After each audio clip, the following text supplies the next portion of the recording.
The US military is made in China. It's all fake, unfortunately. Okay. So all these guys, their manufacturer is like a Chinese supplier over here. So China can just go like this, cut out, they can screw you. They can turn off the screws and the nuts and the bolts, right? And everything else in between. Yeah. It's basically the whole thing is essentially the whole posturing for war with China is basically fake because China has already won the war. Like you can't fight a war with China because they make all the parts. Africa already knows what the rest of the world is just beginning to realize. China has won. It has successfully achieved the dominance America is pretending to still have a hold on today. In this video, we're going to talk about how China did this and what it means for Africa, particularly as Western populations start to wake up to this new reality. If you don't know me, my name is TJ. I'm Nigerian and British mixed, and on this channel, we talk about African geopolitics. So when I talk about America, I'm not talking about the ordinary American citizens. I'm talking about the American imperial system itself. Right now, Donald Trump is simply the public face managing the machine's interests. And from an African perspective, all the bold talk, machismo, and loud declarations of power don't match the reality we see on ground.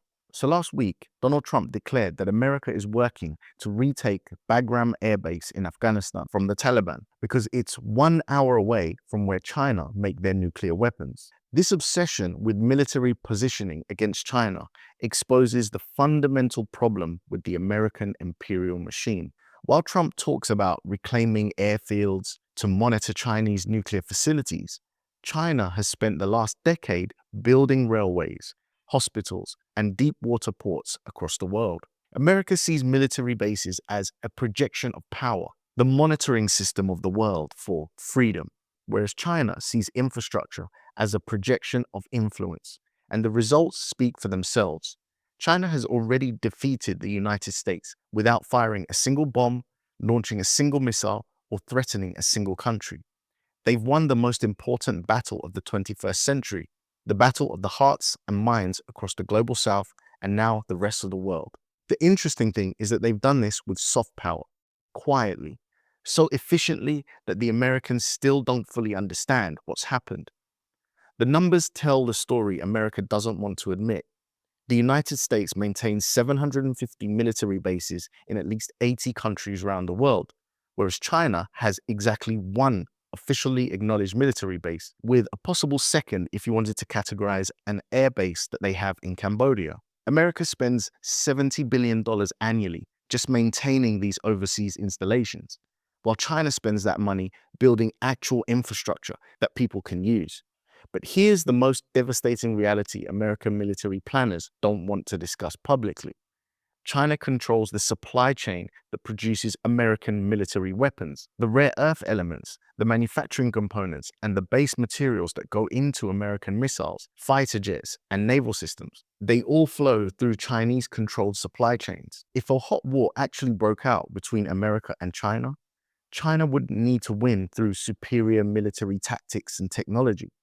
They could just simply turn off the tap. So when Trump talks about positioning military bases near Chinese nuclear facilities, he's essentially threatening a country that already controls whether America can or can't build its military weapons. The strategic absurdity is considerable, but it perfectly captures how America has failed to understand the real dimensions of 21st century power and competition. China's supply chain dominance goes far beyond military hardware. When Trump announced his tariff wars a few months ago, social media erupted with videos exposing how deeply China drives luxury good production. People already knew China was a main producer, but still many believed Chinese products were cheap and low quality. Those illusions collapsed as viral clips revealed Birkin bags, designer shoes, luxury furniture are all made in Chinese factories, while Western brands sold them for premium markups. I'm allowed to say made in Italy if last substantial transformation is done here in Italy. So I have imported this bag from China. It cost me $20. But here in Italy, I will just stitch this zipper, which is legally the last substantial transformation. And now this bag is suddenly made in Italy. And I will sell it to you for $2,000. Now, anyone can bypass these middlemen by directly buying from Chinese manufacturers and in fact access the same products without the markup.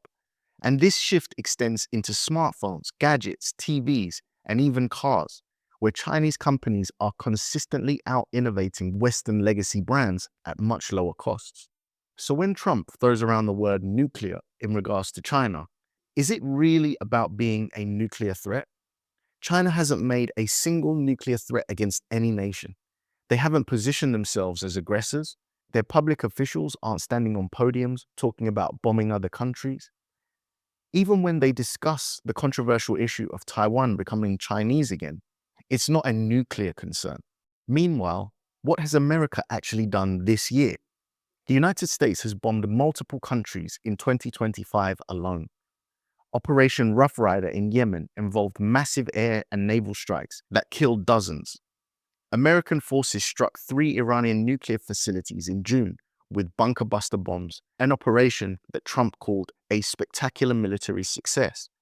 US Marine strikes killed at least 14 people in boats, allegedly carrying Venezuelan drug traffickers. The contrast couldn't be starker.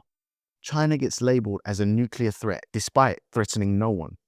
America actually bombs countries and somehow maintains its narrative that they're the force for peace, stability, and freedom, their favorite word.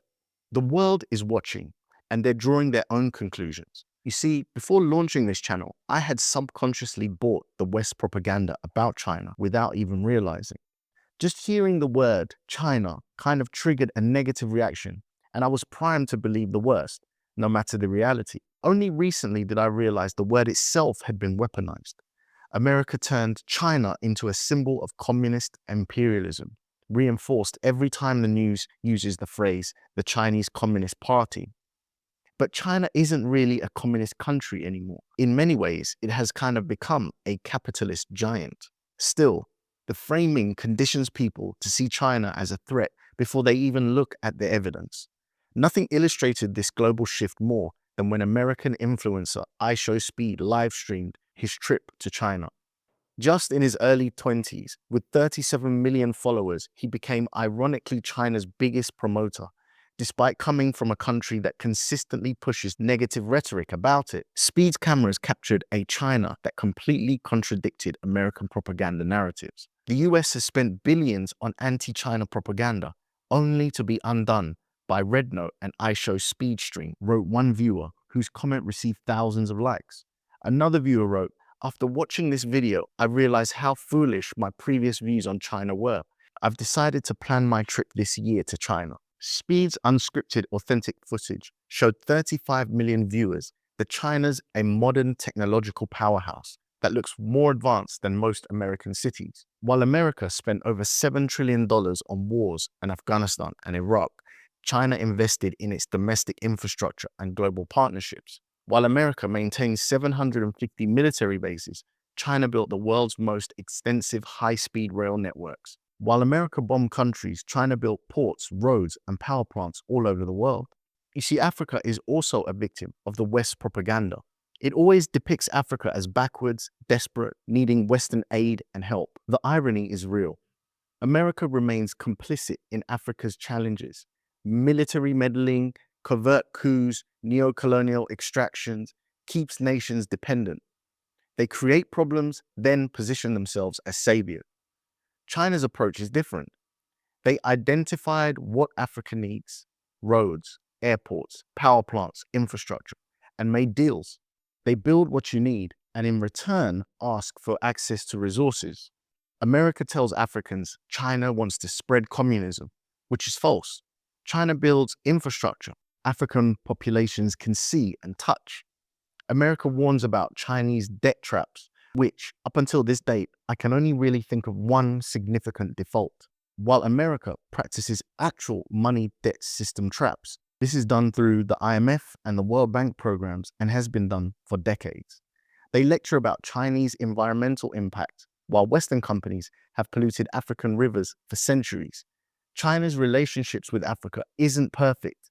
It has its environmental concerns, labor questions, but these pale in comparison to the centuries of Western colonialism.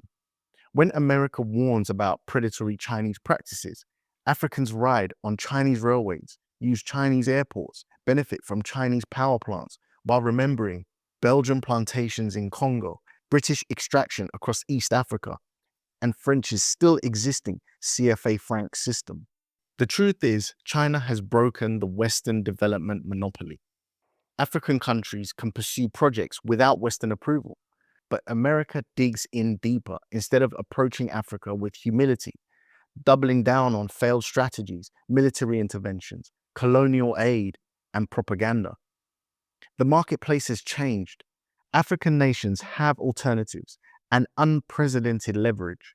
Over the coming decades, African prominence will rise dramatically with population growth and global competitiveness. Today's decision about development models will determine future relationships. Africa must be strategic with the United States from now on. It can no longer afford to be starstruck. The continent must shed the illusion that a glamorous America has its interests at heart and instead negotiate from a defensive position, always ready to walk away. Because today, Africa has real alternatives in China. This is for technology, satellites, internet, trade, digital infrastructure, even artificial intelligence. Essentially, China has everything Africa needs. So Africa should act accordingly. I would love to know what you guys think about this. Please put any thoughts in the comments section. But if you have nothing to say, would it be too much for you to write the words, "Clear vision is key"? It just lets me know that you watched the video to the end, you like the channel, you like what I'm doing, and you want me to continue. Thank you so much for watching this video today, and I'll catch you in the next one. Peace.